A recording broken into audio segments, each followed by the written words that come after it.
starts 2,500 years ago on the freezing grasslands north of the Black Sea. A group of horseback warriors called the Scythians have just finished a raid, and now they're doing something strange. They've sealed themselves inside a small tent, piled stones in the middle, and heated them until they glow. Then they throw a fistful of plants onto the rocks. Cannabis, poppy. The tent fills with thick white smoke, and one by one, the most feared raiders on the plains start to howl, not in pain, in pleasure. For thousands of years, this was just an old story, until archaeologists cracked open a Scythian grave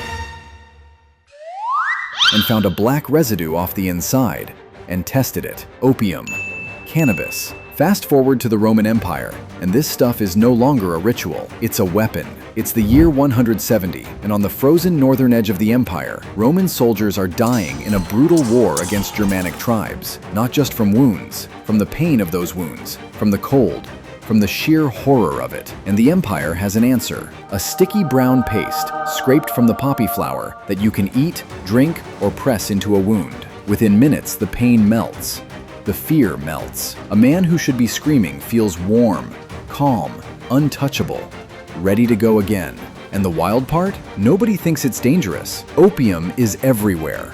It's in the medicine, the markets, the wine. Doctors hand it out for everything, which is how it reaches the most powerful man in the world. The emperor himself, Marcus Aurelius, the general commanding this entire war, is taking it every single day. This is a man famous for his iron discipline, a man writing a private journal about mastering your urges and never letting your body control your mind. And every night, out on that frontier, he swallows his dose. When he tries to take less, he can't sleep.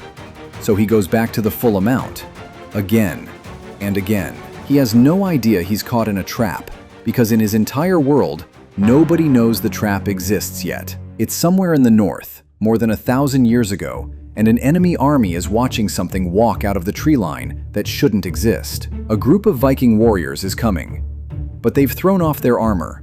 Some of them are half naked in the freezing cold. Their eyes are wrong, wide and black and fixed on nothing. They're biting the edges of their own shields. They're growling. And when they hit the enemy line, they don't fight like men afraid to die. They fight like men who've forgotten death is even an option, taking wounds that should drop them and simply not noticing, cutting down anyone in reach, friend or enemy, until there's no one left standing. These are the Berserkers, the most terrifying warriors of their age. And for centuries, one question has followed them. How does a human being do that? How do you switch off fear? Switch off pain, switch off the part of your brain that screams run? The answer at some point is a plant, henbane, a weed that grows quietly in ditches with pale flowers and an ugly little secret. Because henbane doesn't just make you hallucinate, it rips the brakes off. It floods you with rage, kills your sense of pain, and drowns you in the total, unshakable belief that you cannot be stopped. Take too little and nothing happens. Take the right amount and you become something that isn't quite a person anymore. Now, is this what actually turned the Berserkers into monsters? Maybe. We can't be certain. Nobody was writing down recipes, but henbane seeds keep turning up in Viking graves, and the effects match the legend a little too perfectly to ignore. Jump forward to 1914, and drugs have stopped being something you find growing in a field. Now they're being made in factories, refined, purified, packaged, and sold with a smile. It's the First World War, and a soldier is about to climb out of a trench into open ground, where machine guns are waiting to cut down everything that moves. He is exhausted, he hasn't slept, he's starving, freezing, and every animal instinct in his body is telling him not to go. So before the whistle blows, he reaches for a little tablet. Cocaine. And for a few golden hours, the exhaustion vanishes, the hunger vanishes, the fear that was crushing his chest lifts clean off. He feels sharp, awake, almost invincible, ready to run straight at the guns. This is the whole appeal, and it's a brand new one, because for the first time in history, this isn't a plant taking the pain away.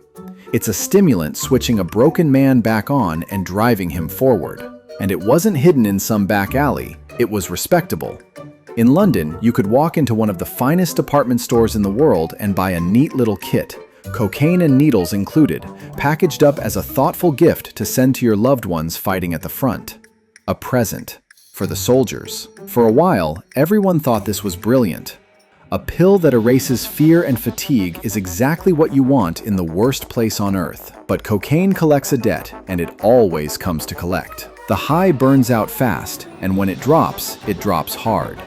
The invincible man becomes a jittery, paranoid, hollowed-out wreck, craving the next tablet just to feel normal. And the armies started to realize the miracle cure was quietly turning their soldiers into something they couldn't rely on. So the same governments that had waved it through began slamming the door, rushing out laws to rip cocaine out of soldiers' hands. It's 1939, and Germany is about to show the world a new kind of war. They call it Blitzkrieg, lightning war. Tanks and men moving so fast, for so long, without stopping, that entire countries fall in weeks. The world watches Poland, then France, collapse in a matter of days and asks the same stunned question. How are these men moving like that? How does an army not stop to sleep? The answer is a small pill in a tin, and it's called Pervitin. Pervitin is methamphetamine. And this is the moment everything before it starts to look like a warm-up. Because meth doesn't just take away your fear or dull your pain. It takes away your need for sleep entirely. A soldier on Pervitin can march for 3 days and 3 nights. He isn't tired. He isn't hungry. He isn't scared. Germany didn't stumble into this. They handed it out by the millions. Tank crews, pilots, infantry, all of them fed the same chemical fuel. An entire army rewired to keep going long after the human body was supposed to quit. For a while, it looked like the perfect weapon. But meth is the cruelest deal on this entire list, because the crash doesn't just hurt, it breaks you. When the pills run out, men who felt like gods collapse into shaking, hollow shells. Some hallucinate. Some drop dead of heart failure, still young, still standing a day earlier. Some come back from that first wave of victories already hooked, already needing more just to function. The lightning that conquered Europe was burning the men who carried it from the inside out. And Germany wasn't alone.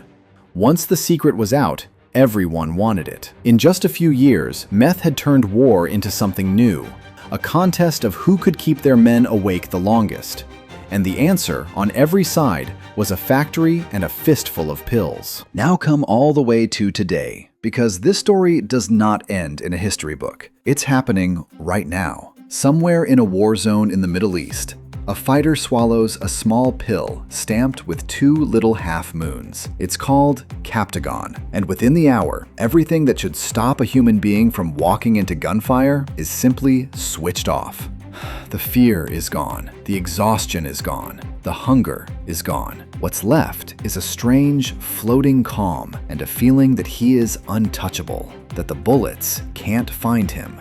Fighters who've taken it describe it in the same chilling way, over and over. They felt like they couldn't die. This is the end point of everything we've walked through.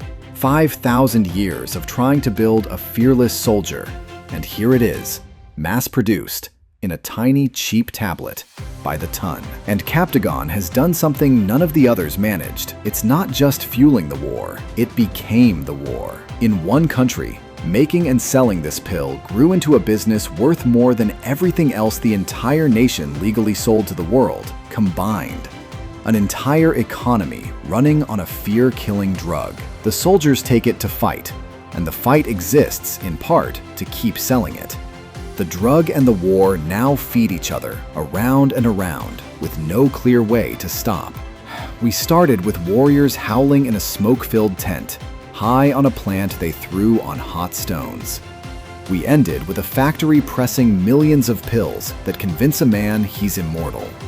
The tools got stronger, the chemistry got colder, but the reason never changed once.